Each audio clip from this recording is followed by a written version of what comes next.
গত ক্লাসে তোমাদের ভারতবর্ষের প্রধান কৃষিজ গত ক্লাসে তোমাদের ভারতের কৃষির প্রধান প্রধান বৈশিষ্ট্য কৃষিজ ফসল সম্পর্কে অর্থাৎ ফসলের শ্রেণীবিভাগ সম্পর্কে আলোচনা করা হয়েছিল।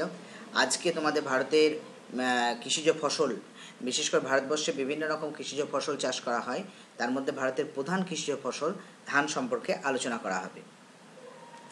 প্রথমে দেখো যে ছবিটা লক্ষ্য করো, সেখানে দেখো যে কিভাবে ধান চাষ করা হয়, অর্থাৎ ধান চাষে কিভাবে বীজ বপন থেকে শুরু করে জমিতে সার দেওয়া থেকে শুরু করে জমিতে কীটনাশক দেওয়া ছাড়াও ধান পেকে যাওয়ার পর অর্থাৎ ধান ওঠার সময় সে কীভাবে তোলা হয় ইত্যাদি বিভিন্ন বিষয় এই ছবিতে লক্ষ্য করা যাচ্ছে। দেখো প্রথমেই ধানের বিজ্ঞানসম্মত নাম। দেখো ধানের বিজ্ঞানসম্মত নাম হচ্ছে ওরাইজা স্যাটাইভা। আর আনুমানিক 1200 বছর আগে সিন্ধু নদের অববাহিকায় প্রথম ধান চাষ হয়। খাদ্য হিসেবে বিশেষ করে ধানের ব্যবহার, উৎপাদনের পরিমাণ এবং চাষে নিয়োজিত জমি, এই তিনটে বিষয়কে যদি লক্ষ্য রাখা হয় তাহলে তিন দিক থেকেই ধান হচ্ছে ভারতের প্রধান কৃষিজ ফসল। বিশেষ করে মৌসুমি বৃষ্টিপাতের উপর নির্ভর করে ভারতে ধান চাষ করা হয় বলে ধানকে মৌসুমি ফসলও বলা হয়। অপর হচ্ছে যে ধান চাষে প্রচুর জল লাগে বলে ধানকে তৃষ্ণার্ত ফসলও বলা হয়। ধান উৎপাদনে পশ্চিমবঙ্গ ভারতে প্রথম স্থান অধিকার করে। আর 2004 খ্রিস্টাব্দকে রাষ্ট্রসংঘ ইউনাইটেড নেশনস অর্গানাইজেশন আন্তর্জাতিক ধান দিবস হিসেবে ঘোষণা করে, যার মূল থিম বা মূল বিষয় ছিল ধানই জীবন। দেখো ধানের ব্যবহার, ধানকে আমরা বিভিন্নভাবে ব্যবহার করে থাকি, যেটা ধান থেকে যে চাল পাওয়া যায়, চাল থেকে ভাত, মুড়ি, চিড়ে, খই, মুরগি ইত্যাদি তৈরি হয়, যেগুলো আমাদের প্রতিদিনের খাদ্য তালিকায় থাকে। খড় গরুর খাদ্য ও ঘর ছাউনিতে কাজে লাগে। ধানের তুষ জ্বালানি হিসেবে ব্যবহার করা হয়, বিশেষ করে ধানের তুষকে বায়োমাস হিসেবে ব্যবহার করে বিদ্যুৎ উৎপাদন করা হয়। আর ধান থেকে উৎপন্ন মাড়, অর্থাৎ ভাত থেকে উৎপন্ন মাড় বস্ত্রশিল্পে ব্যবহার করা হয়। ভাত থেকে অনেক জায়গায় সুরাও প্রস্তুত করা হয়। আর খড়ের সাহায্যে দড়ি, গদি ইত্যাদি তৈরি করা হয়।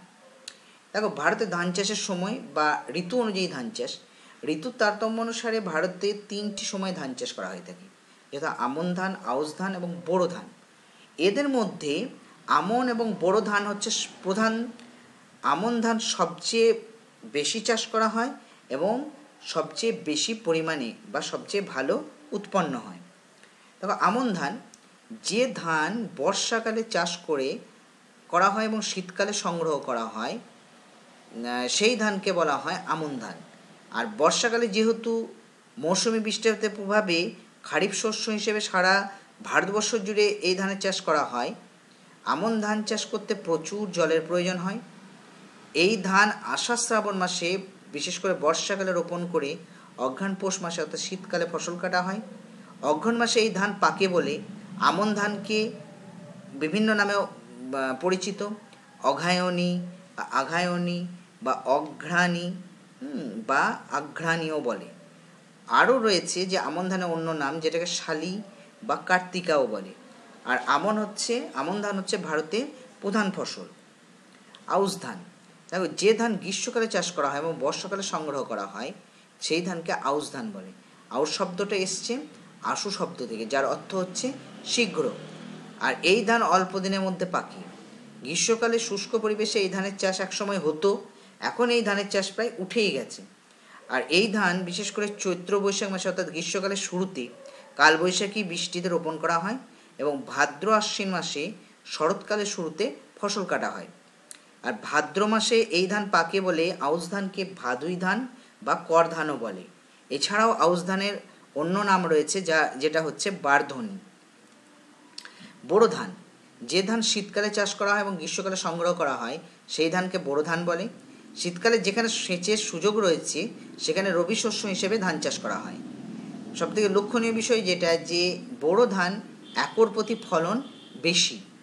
এই ধান শীতকালে লাগিয়ে গ্রীষ্মকালে কাটা হয়, অর্থাৎ বোরো ধানের চাষ কার্তিক অঘ্রাণ মাসে শীতের শুরুতে রোপণ করা হয় এবং চৈত্র বৈশাখ মাসে অর্থাৎ গ্রীষ্মের শুরুতে বৃষ্টি নামার আগেই কাটা হয়। বড় ধানের চাষ জলা জমিতেও হয়। বড় ধানের অপর নাম হচ্ছে ডালুয়া ধান। এছাড়াও মাত্র 60 দিনে এই ধান উৎপন্ন হয় বলে, অর্থাৎ বড় ধান উৎপন্ন হয় বলে এর অপর নাম হচ্ছে সেটে। এখানে দেখো যে কী বলে, ভারতের ঋতু অনুযায়ী যে ধান চাষ আমন, আউশ, বোরো, সেটাকে ছকের সাহায্যে দেখানো হয়েছে। যে রোপণের সময় আমন ধানকে লক্ষ্য করে আগেও দেখে এলে যে বর্ষাকালের শুরুতে বিশেষ করে জুন জুলাই মাস অর্থাৎ আষাঢ় শ্রাবণ মাসে রোপণ করা হয়। আউশ ধান এপ্রিল মে অর্থাৎ চৈত্র বৈশাখ মাসে কালবৈশাখী বৃষ্টিপাতের পর রোপণ করা হয়। বোরো ধান শীতকালে নভেম্বর ডিসেম্বর মাসে বিশেষ করে কার্তিক অঘ্রাণ মাসে রোপণ করা হয়। আমন ধানের ফসল কাটার সময় কখন না নভেম্বর ডিসেম্বর মাস, বিশেষ করে কার্তিক অঘ্রাণ মাসেই কাটা হয় এই ধান। আউশ ধান আগস্ট সেপ্টেম্বর মাসে বাংলার ভাদ্র আশ্বিন মাসে এই ধান কাটা হয়। আর বোরো ধান মার্চ এপ্রিল অর্থাৎ ফাল্গুন চৈত্র মাসে বোরো ধান কাটা হয়। আমন ধানের অপর নাম হচ্ছে শালি বা কার্তিকা বা অঘায়নী। আউশ ধানের অপর নাম হচ্ছে ভাদই বা কর ধান। আর বোরো ধানের অপর নাম হচ্ছে ডালুয়া বা বসন্তকালীন ধানও বলা হয় বোরো ধানকে। দেখো, আমন ধানের কয়েকটা উন্নত মানের বীজ হচ্ছে পঙ্কজ, রূপসাল, রাশি, বাসমতি, মাসুরি, ক্ষিতি, শতাব্দী, CSR-10, CSR-27 ইত্যাদি। আউশ ধানের উন্নত বীজ হচ্ছে রত্না, পদ্মা, IR-8 ইত্যাদি। বোরো ধানের উন্নত কয়েকটা বীজ হচ্ছে Shankar, Jaya, Sita, Kaveri, IR-64, CR-26, CR-2233, JKRH-401, CNR-H3 ইত্যাদি। দেখো, ধান চাষের পদ্ধতি ভারতে সাধারণত 3টি পদ্ধতিতে ধান চাষ করা হয়: রোপণ পদ্ধতি, বপন পদ্ধতি আর হো পদ্ধতি। রোপণ পদ্ধতি বলতে কি বোঝে না, প্রথমে ছোট বীজতলা তৈরি করে ঘনভাবে বীজ ছড়ানো হয়, বীজ থেকে চারা বের হয় এবং একটু বড় হলে তা বীজতলা থেকে তুলে নেওয়া হয় এবং চাষের জমিতে 5-6টি করে চারা একসঙ্গে সারিবদ্ধভাবে পুঁতে দেওয়া হয়। এই যে পদ্ধতি, এই পদ্ধতিকে রোপণ পদ্ধতি বলা হয় এবং এই পদ্ধতিতে ধানের উৎপাদন সবথেকে বেশি হয়ে থাকে। দ্বিতীয় যে পদ্ধতি হচ্ছে বপন পদ্ধতি।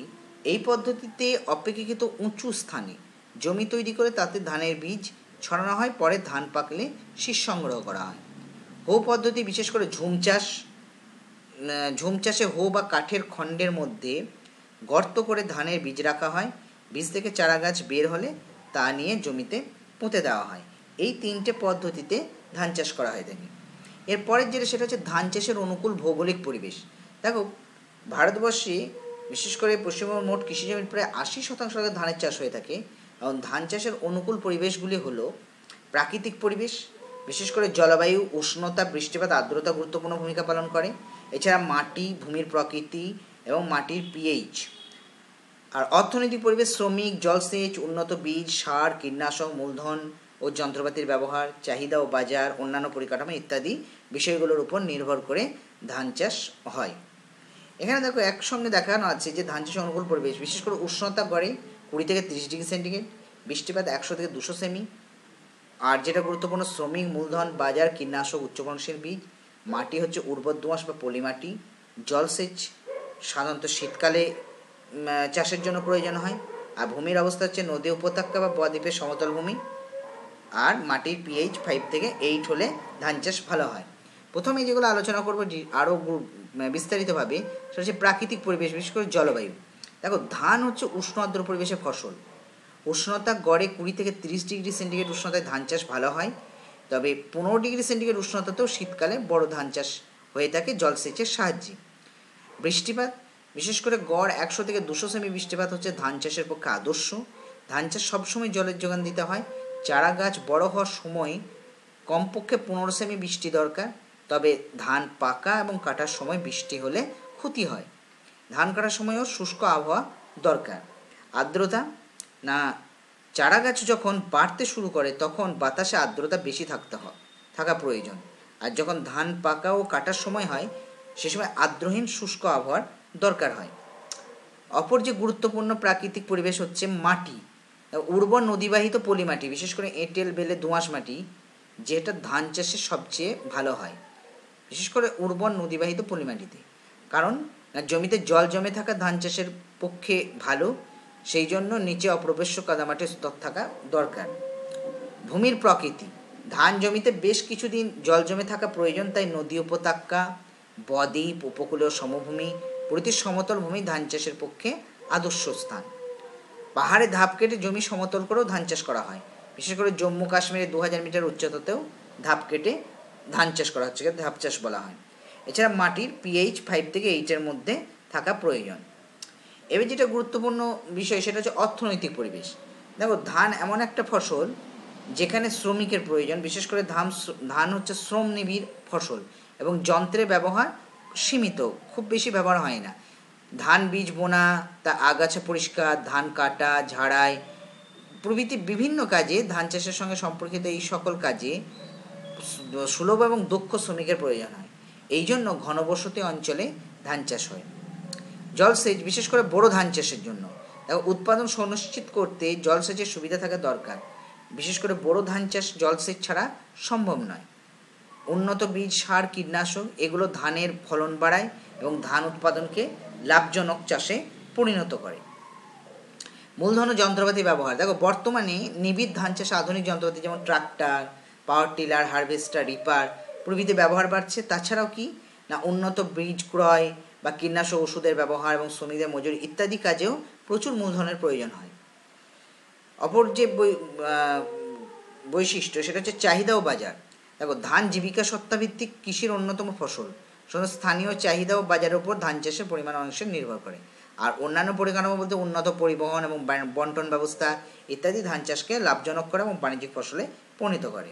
এখানে একটা ছবির মাধ্যমে দেখো, এখানে যে কোলার ছবিটা দেওয়া আছে সেখানে ধান চাষের বিভিন্ন পদ্ধতি, সেখানে জমিকে লাঙল দিয়ে কর্ষণ করা বলো বা বীজ তুলে রোপণ করা বলো বা বীজ বয়ে নিয়ে যাওয়া বলো, এখানে যেমন মানুষের মাধ্যমেও রয়েছে তেমনি যন্ত্রপাতির মাধ্যমেও রয়েছে। এছাড়া জলসেচের ব্যবস্থা বলো বা জমিতে সার দেওয়া বলো বা জমিতে কীটনাশক দেওয়া বলো ইত্যাদি বিভিন্ন কাজ হয়। আর এই কোলা যে দেখানো আছে যে ধান ওঠার সময়, অর্থাৎ ধান পেকে যাওয়ার পর সেটাকে কেটে জড়ো করে সেটাকে বাড়িতে নিয়ে এসে ঝড় অবধি পুরো ছবিতে বা কোলাজে দেখানো রয়েছে। এবার দেখো, আমরা উচ্চ ফলনশীল কিছু ধান বীজের নাম জানবো, যেটা হচ্ছে পদ্মা, রত্না, জয়া, সীতা, আদিত্য, তাইচুং, পঙ্কজ, সোনা, করুণা, কিরণ, কাঞ্চি, অন্নপূর্ণা, মিনিকিট, ক্ষিতীশ, নবীন, গোবিন্দ, কাবেরী, শঙ্কর, রূপসাল, বাসমতি, মাসুরি, রাশি, শতাব্দী, তাইচুং 1, আয়ার 8, আয়ার 22, আয়ার 20, আয়ার 36, আয়ার 64, CO 51, CR 26 ইত্যাদি হচ্ছে উচ্চ ফলনশীল ধান বীজ। এখানে কিছু ধান বীজের ছবি দেওয়া আছে, এগুলোকে একটু লক্ষ্য করবে। এবার সেটা হচ্ছে ধান উৎপাদক অঞ্চল। ভারতে সব রাজ্যে কম বেশি ধান চাষ হয়। তার মধ্যে প্রধান প্রধান রাজ্যগুলো হচ্ছে পশ্চিমবঙ্গ, উত্তরপ্রদেশ, অন্ধ্রপ্রদেশ, তেলেঙ্গানা ও অন্যান্য যে রাজ্য রয়েছে অন্ধ্রপ্রদেশ, তামিলনাড়ু ইত্যাদি। পশ্চিমবঙ্গ ধান উৎপাদনের মধ্যে প্রথম স্থান অধিকার করে। এখানে যে ডেটাটা দেওয়া রয়েছে সেটা 2015-16 সালে। দেখো, 2015-16 সালে পশ্চিমবঙ্গে 15.30 লক্ষ টন ধান উৎপাদন হয়েছে। তার মধ্যে বর্ধমান, পূর্ব মেদিনীপুর, হুগলি, হাওড়া সহ অন্যান্য পশ্চিমবঙ্গের প্রায় সব জেলাতেই ধান চাষ হয়। তার মধ্যে বর্ধমান হচ্ছে, বিশেষ করে পূর্ব বর্ধমান হচ্ছে পশ্চিমবঙ্গের ধানের ভাণ্ডার। দ্বিতীয় হচ্ছে উত্তরপ্রদেশ, ধান উৎপাদন দ্বিতীয় স্থান অধিকার করে। 2015-16 সালের হিসেব অনুযায়ী 14.60 লক্ষ টন ধান উৎপন্ন হয় এবং উত্তরপ্রদেশের ধান উৎপাদক অঞ্চল হচ্ছে বারাণসী, বান্দা, মেরি, গোরক্ষপুর, আজিমগড় ইত্যাদি জেলা। অন্ধ্রপ্রদেশ, তেলেঙ্গানা সহ তৃতীয় স্থান অধিকার করে, যেখানে উৎপাদনের পরিমাণ হচ্ছে 13 লক্ষ টন এবং ফিরোজপুর, লুধিয়ানা অবসর ইত্যাদি বিভিন্ন জেলাতে উৎপাদন হয়। এবং অন্যান্য রাজ্য দেখো, অন্ধ্রপ্রদেশ গোদাবরী উপত্যকা বা অববাহিকা, তামিলনাড়ু কাবেরী অববাহিকা, যে কাবেরী অববাহিকাকে দক্ষিণ ভারতের ধানের ভাণ্ডার বলা হয়, অসমে ব্রহ্মপুত্র অববাহিকা, বিহার, উড়িষ্যা, কেরল ইত্যাদি ধান উৎপাদনে বিখ্যাত।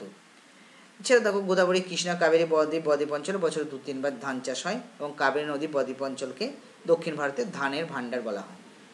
ধুন উপত্যকায় উৎপন্ন ধান স্বাদে ও গন্ধে অপূর্ব, একে দেরাদুন রাইস বলে। আর সিকিমে যথেষ্ট পরিমাণে ধান চাষ হয়। তিব্বতী ভাষায় সিকিমের নাম হচ্ছে দেনজং, অর্থাৎ ধানের দেশ। এখানে ভারতবর্ষের যে ম্যাপটা দেওয়া রয়েছে সেখানে দেখো, সবুজ রঙে পার্থক্যের দুটো দেখানো হয়েছে, প্রধান ধান উৎপাদক অঞ্চল এবং অপ্রধান ধান উৎপাদক অঞ্চল।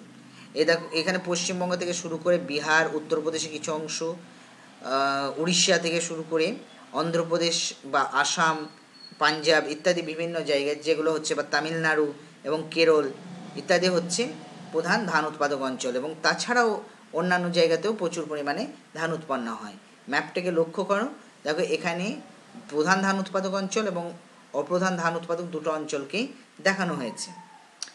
উৎপাদন দেখো, ভারত বিশ্বের প্রায় 22% ধান উৎপাদিত হয় এবং ধান উৎপাদনে ভারত পৃথিবীতে দ্বিতীয় স্থান অধিকার করে, প্রথম হচ্ছে চীন।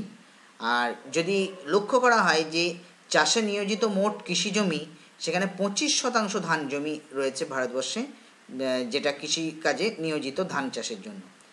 এখানে একটা ডেটা লক্ষ্য করো যে 2013-14 সালে ধান উৎপাদনের পরিমাণ ছিল 10.65 মেট্রিক টন, যার মধ্যে আমন হচ্ছে 9.1 কোটি মেট্রিক টন বা 86%। বোরো ধান হচ্ছে 1.48 কোটি মেট্রিক টন, 13.9%। আর 2015-16 সালে যদি ডেটা লক্ষ্য করো, দেখো ধান উৎপাদনের পরিমাণ ছিল 10.43 কোটি মেট্রিক টন, যার মধ্যে আমন হচ্ছে 9.01 কোটি মেট্রিক টন বা 86%, এবং বোরো ধান হচ্ছে 1.42 কোটি মেট্রিক টন অর্থাৎ 14%। যদি হেক্টর প্রতি ধান উৎপাদন লক্ষ্য করো, দেখো ভারতে হেক্টর প্রতি ধান উৎপাদনের পরিমাণ 2404 কেজি, যা উন্নত দেশের তুলনায় অনেক কম। আর ভারতবর্ষে হেক্টর প্রতি ধান উৎপাদনে পাঞ্জাব প্রথম স্থান অধিকার করে। পাঞ্জাবে ধান উৎপাদনের পরিমাণ 2015 সাল অনুযায়ী 3900 কেজি পার হেক্টর।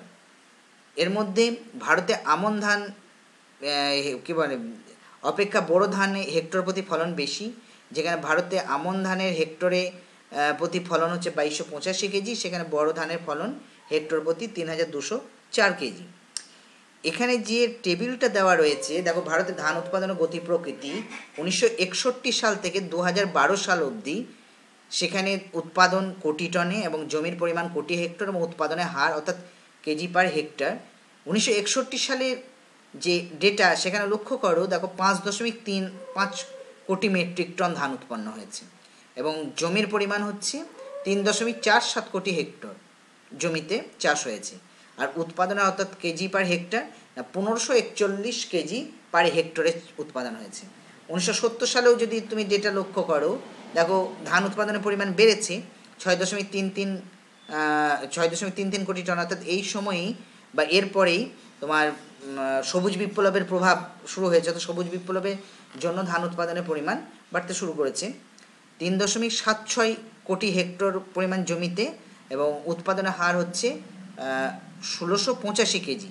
একইভাবে 1980 সাল, 1990 সাল, 2000 সাল, 2010 সাল এবং 2012 সাল। 2012 সালে লক্ষ্য করো 15.26 কোটি টন, অর্থাৎ 1961 সালের সঙ্গে তুমি যদি 2012 সালে লক্ষ্য করো, দেখবে 3 গুণ ধান উৎপাদনের পরিমাণ বেড়েছে। 5.35 কোটি মেট্রিক টন উৎপন্ন হয়েছিল 1961 সালে, সেটা 2012 সালে গিয়ে দাঁড়িয়েছে 15.26 কোটি মেট্রিক টনে সরি জমির পরিমাণ হচ্ছে কোটি হেক্টর। দেখো 3.47 কোটি হেক্টর 1961 সালে চাষ হয়েছিল, সেখানে বাড়তে বাড়তে 4.25 কোটি হেক্টর জমিতে চাষ হয়েছে 2012 সালে। এর মূল কারণ হচ্ছে জলসেচের প্রভাব বাড়ার জন্য, জলসেচের উন্নতি করার জন্য এই চাষের জমির পরিমাণ বৃদ্ধি পেয়েছে। এবং একই সঙ্গে যদি হেক্টর প্রতি উৎপাদনও লক্ষ্য করো, তা দেখো দ্বিগুণ বেড়েছে, যেখানে 1961 সালে হেক্টর প্রতি উৎপাদনের পরিমাণ ছিল 1541 কেজি, সেখানে 2012 সালে হেক্টর প্রতি উৎপাদন হচ্ছে 3591 কেজি। বাণিজ্য দেখো, সবুজ বিপ্লবের পরবর্তী সময়ে ভারতের চল রপ্তানি শুরু হয়। যেহেতু ভারতবর্ষ জনসংখ্যার দিক থেকে দ্বিতীয় বৃহত্তম দেশ, সেজন্য দেশে প্রচুর পরিমাণ খাদ্যের চাহিদা থাকার জন্য ভারত মোটামুটি ধান উৎপাদনে স্বয়ম্ভর। তবে ধান সেভাবে রপ্তানি করতে পারে না। কিছু অল্প পরিমাণে উন্নত সুগন্ধি, বিশেষ করে বাসমতি, দেরাদুন রাইস, এই জাতীয় চাল মার্কিন যুক্তরাষ্ট্র, ইংল্যান্ড, ফ্রান্স, মধ্যপ্রাচ্যের দেশগুলোতে রপ্তানি করা হয়। সেই হিসেবে যদি একটা ডেটা লক্ষ্য করা হয়, তাহলে দেখা যাবে যে 2012 সালে এদেশ থেকে প্রায় 1 কোটি টন চাল রপ্তানি করা হয়। সেটা 2015-16 অর্থবর্ষে 22.25 লক্ষ টন চাল বিদেশে রপ্তানি করে এবং চাল রপ্তানিতে ভারত এখন প্রথম স্থান অধিকার করে। দেখো ধান গবেষণাগার, পশ্চিমবঙ্গে ধান গবেষণা কেন্দ্র রয়েছে হুগলির চুঁচুড়ায়, আর দিল্লির নিকট পুসায় বিশেষ করে Indian council of agricultural research বা ICAR ধানের উচ্চ ফলনশীল বীজ নিয়ে গবেষণা করছে। আর ভারতের কেন্দ্রীয় ধান গবেষণাগারটি central rice research institute CIRI রয়েছে উড়িষ্যার কটকের ধানমান্ডিতে। আর পৃথিবীর যদি ধান গবেষণা কেন্দ্র লক্ষ্য করা হয় তাহলে পৃথিবীর ধান গবেষণা কেন্দ্র রয়েছে ফিলিপিন্সের রাজধানী ম্যানিলাতে। এরপরে যেটা হচ্ছে ধান চাষের সমস্যা, দেখো মৌসুমি বৃষ্টিপাতের অনিশ্চয়তা, ক্ষুদ্রাকৃতি কৃষিজমি, স্বল্প পুঁজি বিনিয়োগ, যন্ত্রপাতি ব্যবহারে অসুবিধা, হেক্টর প্রতি ধানের উৎপাদন কম, জলসেচ ব্যবস্থার অভাব, চিরাচরিত বীজের ব্যবহার, দুর্বল কৃষি পরিকাঠামো, আর্থিক অবস্থা, শিক্ষার অভাব, ধানের স্বল্প মূল্য, ধান সংরক্ষণের অভাব, বেশিরভাগ জমি প্রকৃত চাষিদের হাতে নেই ইত্যাদি হচ্ছে বিভিন্ন ধান চাষের সমস্যা রয়েছে, যেগুলো আলাদাভাবে আলোচনা করা হচ্ছে। যে মৌসুমি বৃষ্টিপাতের অনিশ্চয়তা, দেখবে ভারতবর্ষের অধিকাংশ অঞ্চলে ধান চাষটা হচ্ছে বৃষ্টি নির্ভর, অর্থাৎ বর্ষাকালে চাষ করা হয় এবং সেই মৌসুমি বৃষ্টির উপর নির্ভরশীল বলে বার্ষিক উৎপাদনে কোনো স্থিরতা নেই। কারণ কি না, অনিশ্চিত মৌসুমি বায়ুর জন্য অতিবৃষ্টি হলে বা অনাবৃষ্টি দুটোই কারণে ধানের উৎপাদন হ্রাস পায়। অপর হচ্ছে ক্ষুদ্রাকৃতি কৃষি জমি। ভারতে কৃষি ব্যবস্থা যেহেতু ব্যক্তিগত মালিকাধীন, সেই জন্য জমিগুলো ক্ষুদ্র ক্ষুদ্র খণ্ডে বিভক্ত এবং এই ক্ষুদ্র ক্ষুদ্র খণ্ডে বিভক্ত হওয়ার জন্য উন্নত পদ্ধতিতে চাষ করার ফলে হেক্টর প্রতি উৎপাদনের পরিমাণ অনেক কম। অপর যেটা হচ্ছে স্বল্প পুঁজি বিনিয়োগ, যে ভারতে ধান চাষে স্বল্প পুঁজি বিনিয়োগ করা হয়, বিশেষ করে পাঞ্জাব হরিয়ানা দুটো রাজ্যকে বাদ দেওয়া হয় যদি, মানে ব্যতি রেখে অধিকাংশ অঞ্চলে ধান চাষ করা হয় জীবন ধারণের উদ্দেশ্যে। অর্থাৎ ভারতবর্ষে পাঞ্জাব হরিয়ানা ছাড়া বাকি সমস্ত রাজ্যে নিজেদের প্রয়োজনের জন্য ধান চাষ করা হয় এবং পাঞ্জাব হরিয়ানাতে বাণিজ্যিকভাবে ধান চাষ করা হয়। যন্ত্রপাতি ব্যবহারে অসুবিধা, তোমরা দেখলে যে ক্ষুদ্র জমি জোট, মানে ভারতের জমিগুলো ক্ষুদ্র খণ্ডে বিভক্ত এবং ব্যক্তিগত ইচ্ছার কারণে কৃষি যন্ত্রপাতিগুলি অর্থাৎ ট্রাক্টর, হারভেস্টার ইত্যাদির ব্যবহার সেভাবে করা যায় না। এই জন্য কৃষি জমির সর্বাধিক উৎপাদিকা শক্তিও কাজে লাগানো যায় না, এই জন্য হেক্টর প্রতি উৎপাদনের পরিমাণ কম। অপর সমস্যা যেটা হেক্টর প্রতি উৎপাদনের পরিমাণ কম। দেখো ধান উৎপাদনে ভারত পৃথিবীতে দ্বিতীয় স্থান অধিকার করে, তবুও ভারতের হেক্টর প্রতি ধানের উৎপাদন পৃথিবীর অন্যান্য দেশের তুলনায় অনেক কম। জাপানে যেখানে হেক্টর প্রতি ধান উৎপাদনের পরিমাণ 6266 কেজি এবং চীনে হেক্টর প্রতি ধানের উৎপাদন 6687 কেজি, সেখানে ভারতে হেক্টর প্রতি ধান উৎপাদন হচ্ছে 2239 কেজি, ওদের থেকে অনেক কম। অপর হচ্ছে জলসেচ ব্যবস্থার অভাব। এছাড়াও ভারতে এখনও 50% বেশি জমিতে চিরাচরিত বীজের সাহায্যে চাষ করা হয়। দুর্বল কৃষি পরিকাঠামো, বিশেষ করে সময় মতো উন্নত বীজ, কীটনাশক, সার ইত্যাদির যোগান থাকে না, এই জন্য ধান চাষ সে একটা প্রতিবন্ধকতার সৃষ্টি হয়। কৃষকদের আর্থিক অবস্থা এবং শিক্ষার অভাবের জন্য ধান চাষ মার খায়। আর ধানের স্বল্প মূল্য, বিশেষ করে চাষিরা ধানের ন্যায্য যে মূল্য সেটা পায় না, বহু ক্ষেত্রেই তারা কী করে না, মহাজনের কাছ থেকে অল্প দামে ধান বিক্রি করতে বাধ্য হয়। ভারতে এখনো বেশিরভাগ জমি প্রকৃত চাষিদের হাতে নেই। আর আরও একটা গুরুত্বপূর্ণ যে সমস্যা সেটা হচ্ছে ধান সংরক্ষণে যে বিজ্ঞানসম্মত ব্যবস্থা, সেই বিজ্ঞানসম্মত ব্যবস্থার অভাব রয়েছে। এইবার এতক্ষণ তো আমরা দেখলাম যে ধান চাষের সমস্যা, ভারতবর্ষে ধান চাষের যে কী কী সমস্যার সম্মুখীন সেগুলো দেখলাম। এবার আলোচনা করব যেটা সেটা হচ্ছে যে ভারতবর্ষের ধান চাষের সমস্যা সমাধানে গৃহীত পদক্ষেপ, অর্থাৎ ভারতে যে ধান চাষের সমস্যা তৈরি হচ্ছে সেই সমস্যাগুলো সমাধানে কী কী পদক্ষেপ নেওয়া যেতে পারে। প্রথমত, যেহেতু আমরা জানি যে মৌসুমি বায়ুর খামখেয়ালির জন্য অতিবৃষ্টি বা অনাবৃষ্টি জন্য চাষের উৎপাদন মার খায়, সেই জন্য মৌসুমি বায়ুর খামখেয়ালিপনার জন্য জলসেচের প্রসার ঘটিয়ে স্থায়ীভাবে চাষ করার ব্যবস্থা করতে হবে। অপর পদক্ষেপ না, ভারত যেহেতু ধান চাষের উন্নতির জন্য বিভিন্ন কৃষি গবেষণা কেন্দ্র এবং কৃষি বিদ্যালয় স্থাপন করা হয়েছে, বিশেষ করে ভারতের কেন্দ্রীয় ধান গবেষণাগারটি সেন্ট্রাল রাইস রিসার্চ ইনস্টিটিউট, যেটা রয়েছে উড়িষ্যার কটকে ধানমান্ডিতে, এখানে বিভিন্ন ধরনের উন্নত মানের ধান চাষের বিষয়ে গবেষণা করা হচ্ছে। অপর পদক্ষেপ হচ্ছে দিল্লির নিকট পুসায় অবস্থিত ভারতের কৃষি গবেষণা পরিষদ ICAR ধানের উচ্চ ফলনশীল বীজ নিয়ে গবেষণা করছে এবং ধান উৎপাদন বৃদ্ধির জন্য চাষিদের সাম্প্রতিক তথ্য ও পরামর্শ দিচ্ছে।